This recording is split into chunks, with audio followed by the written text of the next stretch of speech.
হাবিবুর রহমান লিখেছেন, আমি 4 বছর একটি সরকারি ব্যাংকে কর্মকর্তা হিসেবে চাকরি করেছি। বিয়ের পর স্ত্রীর অনুপ্রেরণায় হারাম উপার্জন থেকে বাঁচার জন্য ব্যাংকের চাকরিটি ছেড়ে দিই। 3 মাস আগে আমি একটি প্রাথমিক বিদ্যালয়ে অর্ধেক বেতনে যোগদান করেছি। ব্যাংকের চাকরি ছেড়ে দেয়া আমার বাবা মা আত্মীয় স্বজন কোনোভাবেই মেনে নিচ্ছে না।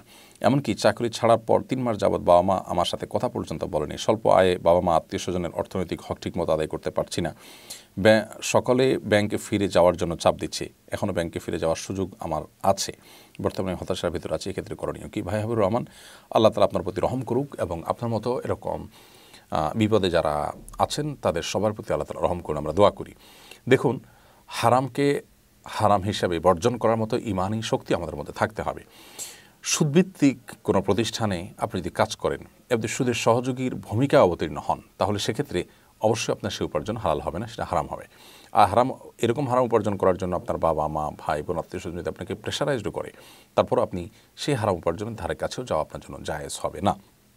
অতএব একজন সচেতন মুসলমান হিসাবে, একজন দায়িত্বশীল মুসলমান হিসেবে আপনার কাজ হবে হারাম থেকে দূরে থাকা, এবং বাবা মা সহ ভাই বোন সহ যারা আপনাকে প্রেশার দিচ্ছে হারামে ফিরে যেতে, নিশ্চয়ই তাদের মধ্যে দিনের বোঝের ঘাটতি আছে। আপনি তাদেরকে দিনই বিষয়ে তাদের মধ্যে যেন চেতনা জাগ্রত হয়, সেই বিষয়ে তাদেরকে সহযোগিতা করুন। ওলামা ইকরাম এবং যাদের প্রভাব আছে তাদের উপর, সেই মানুষগুলোকে দিয়ে তাদেরকে বোঝানোর চেষ্টা করুন। আমরা দোয়া করি আল্লাহ তাআলা আপনার বাবা মা সহ আপনার আত্মীয় স্বজনকে হেদায়েত দান করুন। তারা হালাল হারামের মধ্যে পরখ করতে শিখুন। তাদেরকে আল্লাহ তাআলা এই চেতনা দান করুন যে হালালের মধ্যে আল্লাহ তাআলা বারাকা রেখেছেন, হারামের মধ্যে সেটা রাখেননি। এবং হালাল উপার্জন একটা পরিবারকে চরম সুখী করতে পারে। হারাম কখনো মানুষকে আরাম দিতে পারে না। এই বিষয়গুলো তাদেরকে আল্লাহ তাআলা বোঝার তৌফিক দান করুন। সবচেয়ে বড় কথা হলো, দিন শেষে আমাদেরকে আল্লাহর কাছে দাঁড়াতে হবে, আল্লাহর সামনে যেতে হবে। বিধায় আমাদের জীবনে আমাদের উপার্জন এবং ব্যয় সম্পর্কে জিজ্ঞাসিত হতে হবে। সমাজের বেশিরভাগ মানুষই হালাল হারাম বাজ বিচার করে না। এটা দেখে আমাদের অনেক মা বাবা, অনেক মুরব্বীরা তারা কিন্তু আপনার হালাল হারামের পরখ করছেন না, এবং তারা মনে করছেন যে দিন শেষে আমার কিছু টাকা হলেই হলো, হালাল হারাম এত গুরুত্বপূর্ণ বিষয় না। আল্লাহ তাআলা আপনার বাবা মাকে বোঝার তৌফিক দান করুন, এবং আমরা তাদেরকে সহ এরকম বাবা মা যারা আছেন, অভিভাবক যারা আছেন, পরিবারের সদস্য যারা আছেন, তাদেরকে আমরা আল্লাহর ভয় দিচ্ছি। আল্লাহর ভয়ে আপনারা সতর্ক হন এবং হালালের উপর আপনারা সন্তুষ্ট থাকার চেষ্টা করুন।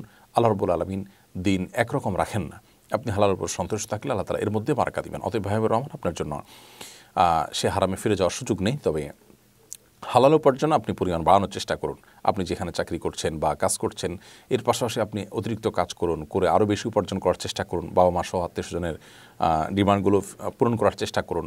আপনার সাধ্যের সবটুকু দিয়ে তাদের ভালোবাসা, তাদের প্রতি আপনার সিম্প্যাথি, তাদের প্রতি আপনার যে দায়িত্বশীলতা, এটা আপনি প্রমাণ করুন, যাতে করে তারা বোঝার চেষ্টা করেন বা তারা বুঝতে পারেন যে আপনি তাদের প্রতি কোনো প্রকার অবহেলা করছেন না। আল্লাহ তাআলা আপনার জন্য রহম করুন এবং আল্লাহর কাছে সাহায্য চান, এবং আশপাশে ওলামা ইকরাম অন্যদের সহযোগিতা আপনি নিন।